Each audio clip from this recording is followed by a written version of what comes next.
In my own experience as a writer and as a blogger, I find that the Yoast SEO plugin is amazing when it comes to on-page search engine optimization. And if you're completely new to SEO, don't freak out, okay?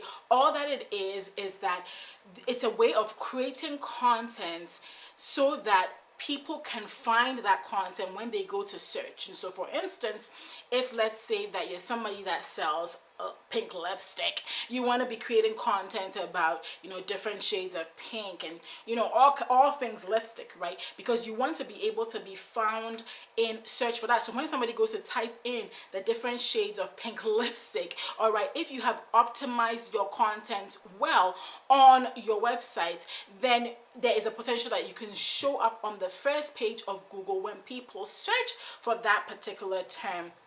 And that way they come to your website, they find your content, and it's also a way for them to find out about your business. And this is what is known as content marketing. There are various ways to do content marketing, but SEO is by far one of the most powerful and also free ways to get traffic to your website and get people to find out about your business. But the fact that it's free doesn't mean it's super easy to do. And so that's why we need all the help we can get. And one of the tools that I have personally found super helpful is the Yoast plugin. And so I'm going to be doing a tutorial. I'm going to switch from here to that tutorial, an on-screen tutorial, just showing you going through the different points, different features of the Yoast plugin and how you can capitalize on that to create the type of content that helps your writing clients to get found in search. And so if you're new to this channel, on this channel we talk about writing and how you can use that to make a living so that you can create more freedom and family time. If that sounds like something you would be interested in, go ahead and hit the subscribe button.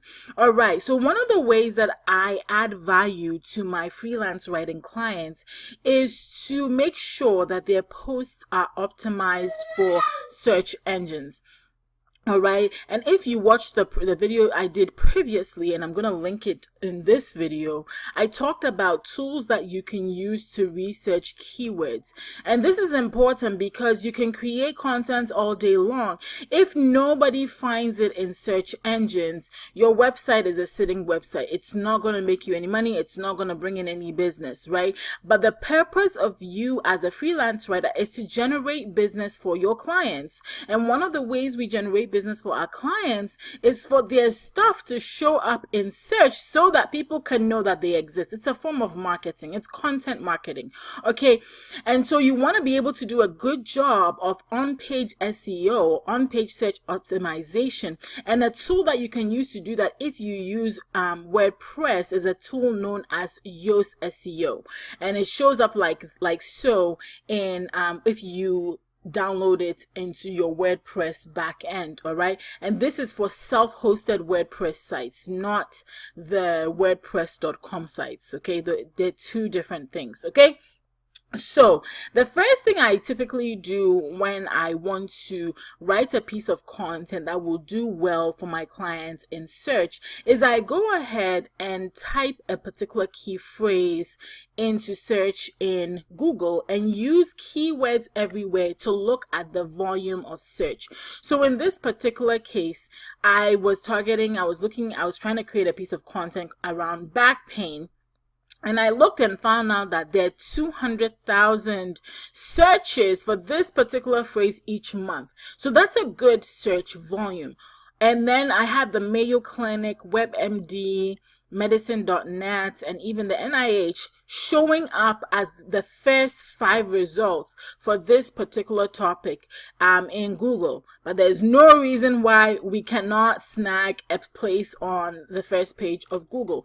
All right. And so the first thing we do is we look at the exact phrase. People are typing this exact phrase into Google. So now I'm going to create a piece of content around that. All right. And I'm going to make sure that my on-page SEO is on point so that my client can show up in search. And so I've already created that piece of content, but let's go through the different features of the Yoast SEO plugin that will help you reach this green light, because the goal is for you to reach a green light. Usually with Yoast, you have the red lights, yellow light, or green light, and this indicates how well you are optimizing for search. All right. If you get a green light, that means that you have done, your best. And there are two things that I typically pay attention to: is the readability, and then how well I'm optimizing for the particular focus keyword or key phrase, which in my case is back pain. All right, so let's talk about readability first. If people are not able to read your content, if your content is too technical, people are not going to stay on the page to read. Why? Because none of us want to read super technical stuff, especially if you have back pain, right? You want a simple solution to your pain, and you're not trying to go open a dictionary or Encyclopedia Britannica to understand a piece of content that you're writing. And so that's why it's super important that the content that you're creating is readable. And so I really pay attention to this and make sure that I'm getting all 6 lights green every time I create content. Let's look at each one of them. This one just takes a look at how easy it is to read your content. That's the Fleisch reading test. It looks at how easy. So it's considered okay to read. So I got a green light. All right. In your content, you want to break up your content with subheadings. Right, so it says I've done a great job using subheadings, and usually with Yoast it wants you to, like, every 300 words to have a break with a subject heading. It makes it easier to read. If you have just one block of text, it's super difficult to read, right? All right, none of my paragraphs were too long. I had 22.4% of sentences contained 20 or more words, so they want you to keep the sentences short. All right, I had transition words, which is great. I met their percentage. They usually want you to do above 20%, and so those are words like but, yet, therefore, notwithstanding, words that basically connect one sentence with another, right? They want you to have that. They want you to have those transition words. And then passive voice also. So this was something that I used to struggle with a lot, was passive voice, where I would say, instead of saying the boy jumped over the fence, I would say something like the fence was jumped over by the boy. And that's passive voice, right? The second sentence is passive voice, and that's not good, because people have to think, oh, the fence was jumped over by the boy. People have to think about that. But when I say the boy jumped over the fence, that's super easy. So that's a simple example of passive and active voice. And you want to, as much as possible, use active voice versus passive voice. And so I scored all good on that. Okay, so that's for readability. Then comes the actual on-page SEO. Right, and you see, readability is important, because the longer people stay on a page, the more it tells Google, hey, this particular piece of content must be super interesting, so let's send more people there, because the Google algorithm is smart, right? So that's why you want it to be readable, so people stick around and read. All right, so now let's talk about the actual on-page SEO for the key phrase. In this case, back pain. And so in this particular case, I did a little bit too much of putting the keyword there. I usually don't do this. Usually I put the keyword in there between 3 and 5 times, and that should be enough. In this particular case, I use back pain a lot. So don't follow my example. Make sure you don't want to keyword stuff. It used to be that in the olden days, people would keyword stuff their pages, and back then the algorithm wasn't as smart. But now it's gotten smarter, right? So it's not just measuring keywords you're putting there. It's also measuring the quality of your content, how well people are interacting with the content, and so on and so forth. Okay, so you want to make sure that you have the keywords in there, but do not overdo it, because it could be seen as spamming. All right. I didn't have any outbound links. That that's not really usually scored high, but if you do have a really relevant outbound link, you can put 1 or 2 in there. I like to link within the contents on my client's website itself, and so that's why for this particular case I didn't have a whole bunch of outbound links. But it's not a bad idea, because backlinking is also another great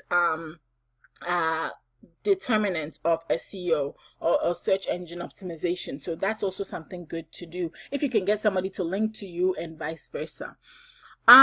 And then my SEO title contains the keyword, but it doesn't. I don't usually put a lot of premium on this. I usually pay attention to all of this. The focus keyword appearing in the first paragraph.